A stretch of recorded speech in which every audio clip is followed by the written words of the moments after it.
It's been a week that felt like a year at the Trump White House. But how would Americans grade the president on everything that happened? Here to discuss two men who have the ear of America, Joe Madison, a host on Sirius XM, the host on Sirius XM. Oh, well, there's more than one, but thank you. And John Fredericks, syndicated talk radio host, who is the former co-chair of the Trump campaign in Virginia. Good evening, gents. Thank you for coming on. Thank you, John. Let's see. Joe, you're up first. A busy week.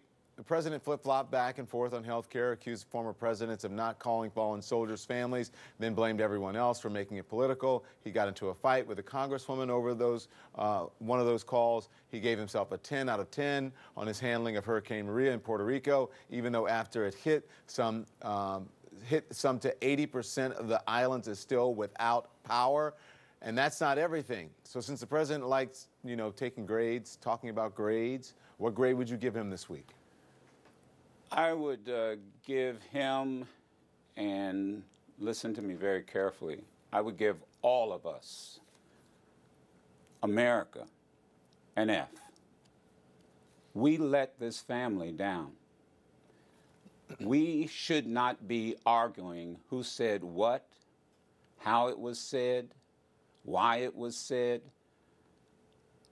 America this week lost its soul when we saw that mother, Widow Johnson, over that flag-draped coffin. We should have put all our differences aside and thought about all four of those men who gave their lives. I have an F. And I think what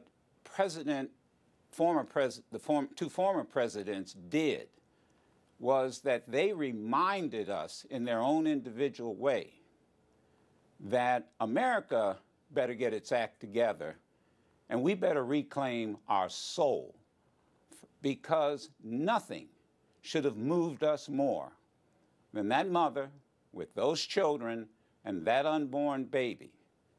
And so, quite candidly, with that long list of things you delineated, I would say all of us deserve an F. And I'll close by saying this, that I think this Sunday, at every NFL game, every NFL player ought to take a knee in honor of LaDavid Johnson and those other three men who gave their lives so that we could enjoy something like an NFL game. So I give the president an F. I give the chief of staff an F. I give broadcasters an F. I give all of us an F who jumped in our corners and quite honestly just should have focused on those soldiers. So John, how would you grade the president? What do you think he deserves for the week?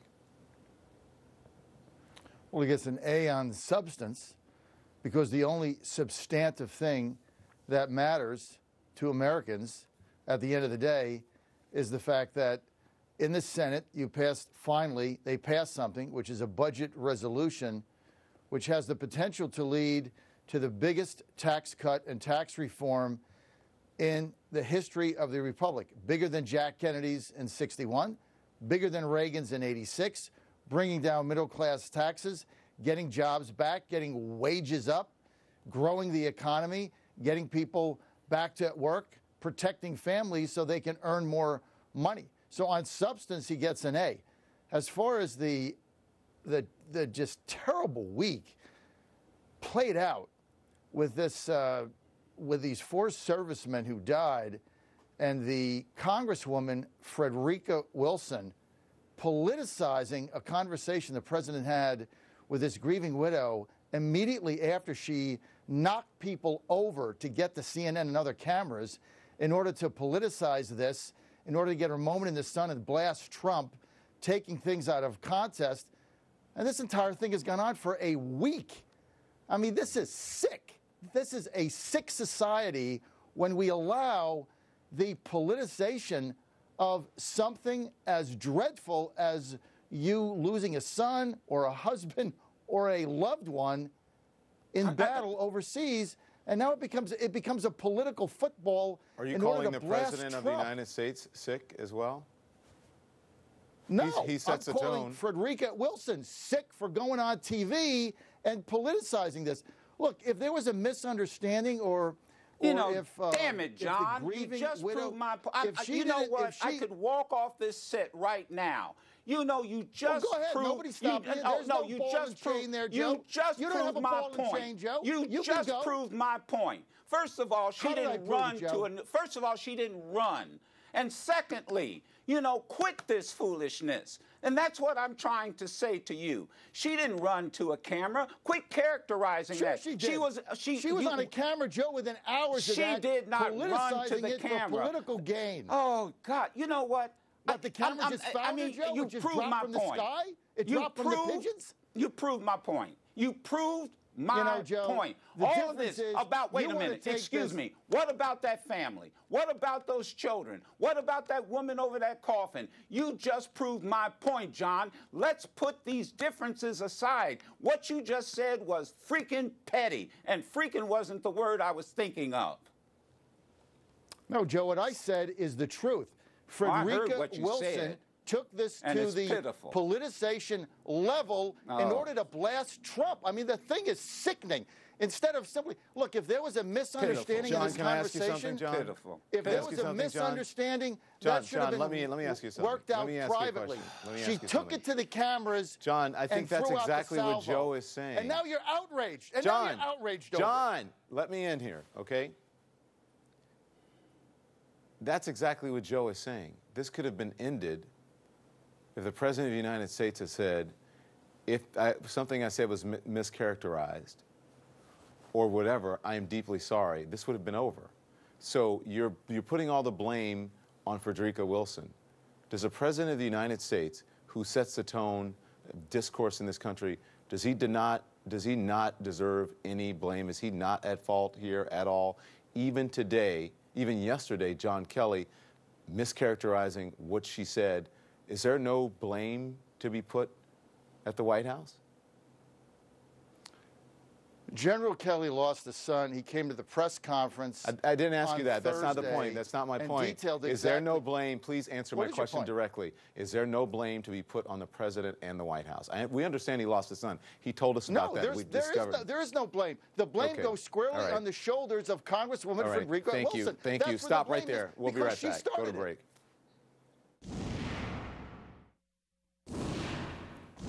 Back now with Joe Madison and John Fredericks. So, Joe, I want to get your take on President Bush, President Obama coming out on the same day with some very pointed words about the state of politics. Watch this. Bigotry seems emboldened. Our politics seems more vulnerable to conspiracy theories and outright fabrication. What we can't have is the same old politics of division that we have seen so many times before, that dates back centuries. It's the 21st century, not the 19th century. Come on.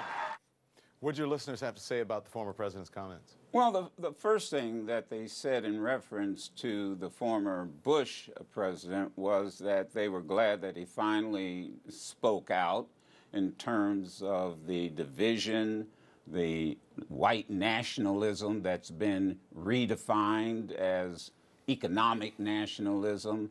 I guess, you know, they're happy that he finally came to the corner in which Obama has been all throughout his presidency. But at the same time, you know, we recognize, and the audience also pointed out, politics is a game of division.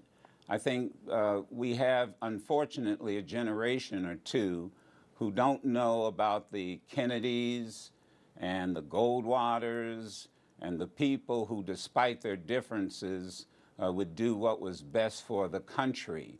I mean, anytime you have a white, racist, neo-Nazi speaking on a college campus, that doesn't provide any intellectual insight. I think both presidents, and I'll say it finally, what I began with in the first segment, I think what both presidents said in different ways, that this country better be careful. We're losing our soul. Yeah. And that's what I think they both are saying, and that's what my audience felt, although they were happy to see that Bush finally came on board. I want to get John in before we run out of time. John, did President Bush's comments upset the Trump voters that you talked to, or do they just not care about it? Well, you know, it's amazing, Don. George Bush, he didn't criticize President Obama for 8 years. It took him only 8 months to criticize President Trump. Pretty amazing, isn't it? You know, his appearance at the speech in New York was it was a cross between Night at the Museum and Tales from the Crypt. I mean, this guy was a disastrous president. He destroyed the Republican Party as we know it. His party was the party of big donors, caviar, country clubs, and put Halliburton first, not America first. That's his party. That's the past on. That's gone. His what does speech, that have to do with bigotry? This president got us in bigotry? Wars, race. There's no bigotry. You know what? This is just a code word that you guys throw out. Oh, bigotry. for real? We're talking about John, jobs. are you for real? You Come get on, John. TV every night. John, and you cannot yes, I'm mean real, that. Don. Oh, and Trump, There's no bigotry. There is no absolutely. bigotry. John, you don't want. Do you Trump's really a want to bigot now, lose right? all That's credibility? when There you is no a bigotry. code People word. carrying tiki Arguments, torches. That's not when you bigotry. lose Saying arguments, all Jews you will do not is bring up replace race. us. Is that's not? John. That's got nothing to that do with was the President focus Trump. of their. John. John. That is a All right, fringe John. group I of gotta go. crazy people. I gotta That go. has nothing John, to do you gotta with go Trump. have a seat. This Think is about getting what you ridiculous, Don. When we come back, It's a lot of unbelievable. people have been talking about he needs a seat, right? He needs to have several seats tonight. I don't know what's going on. A lot of people have been talking about Gold Star families this week. When we come back, they're going to speak for themselves.